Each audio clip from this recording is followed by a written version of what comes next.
Hello and welcome to another Give Me 5 podcast brought to you by the Ashwaubenon School District Tech Team. Today's Give Me 5 podcast is to show you 5 apps or 5 websites you can use to help you figure out what apps you might want to put on your iOS device. Many of you have iPods, iPhones, or iPads that you use in the classroom, and as you know, there's all sorts of apps out there, and I'm often asked, what's the best app to use for this? And it's hard because there literally are hundreds of thousands of apps out there, and of course I can't be an expert on it. So what I've found are some sites that are online that allow you to maybe find things by category or subject matter, and then also some pretty good review sites out there to help you find, maybe what's a good app opposed to one that's not so good. So let's start off by showing you a site that Apple has. It says apple.com /education/apps. And what this is just made by Apple, and they have a lot of their apps that are out there by subject matter. So if I click on this first one and say English Language Arts, I'm going to see apps for learning to read. And I click here. What's going to do is going to ask me to launch the iTunes Store. That's fine. I'll go ahead and let it do that. Okay, this is a great site. One of my only complaints about this site is that it typically is apps that cost money heavy, meaning not a lot of free apps here in the choices. There's some, but not a lot. If I scroll down here, they have different subject matter, reading out loud, books for beginners, some game sites. A lot of good apps. Okay, so this is a pretty decent site. If I click back here, the second one I want to show you is a site called Applicious. And Applicious, again, is very similar to that Apple page we were just on, but it's applicious.com. They have all sorts of categories here beyond education. But if I click on education, all of a sudden the subjects get a little bit more detailed. So instead of just math, I might be able to look at math drills or measurements or number lines or shapes. So if I click on shapes here,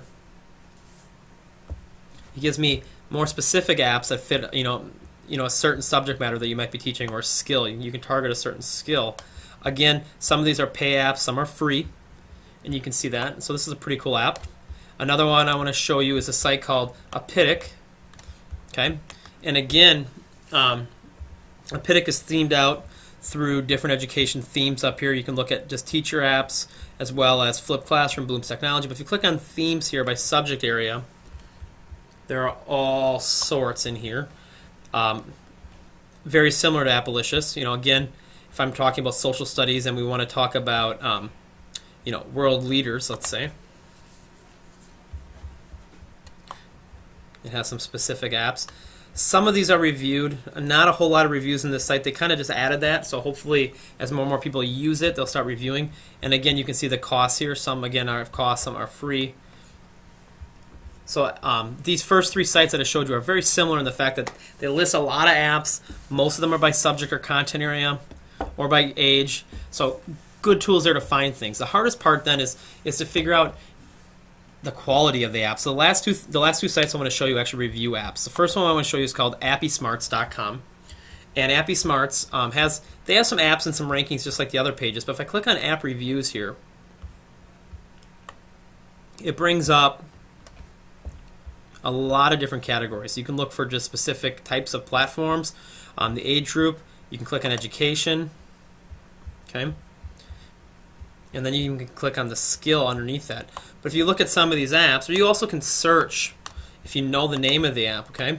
So here's an example of this 1+1 iPad only. If I click on this, it'll launch up, and you can see.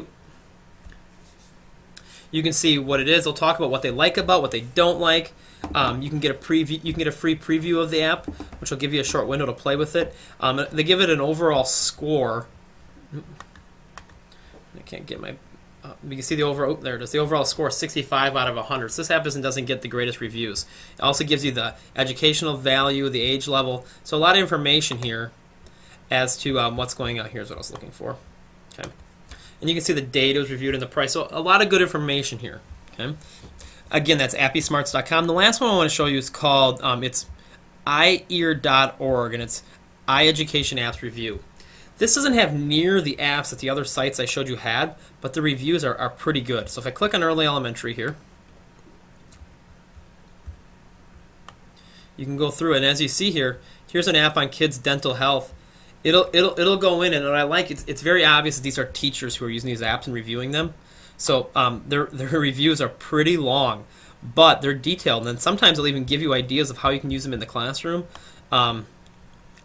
I think by going through here, you might find some really good apps that you could use and some good ideas of how you could use them.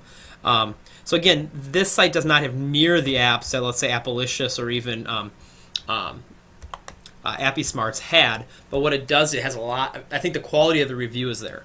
So 5 really easy sites to go to. Hopefully you can find some good information, because it is a very large app world that we live in, and it's a hard time sometimes finding quality apps versus apps that maybe aren't so quality. So hope you enjoyed the podcast today. If you have any questions, feel free to contact me. Have a great day. Thanks.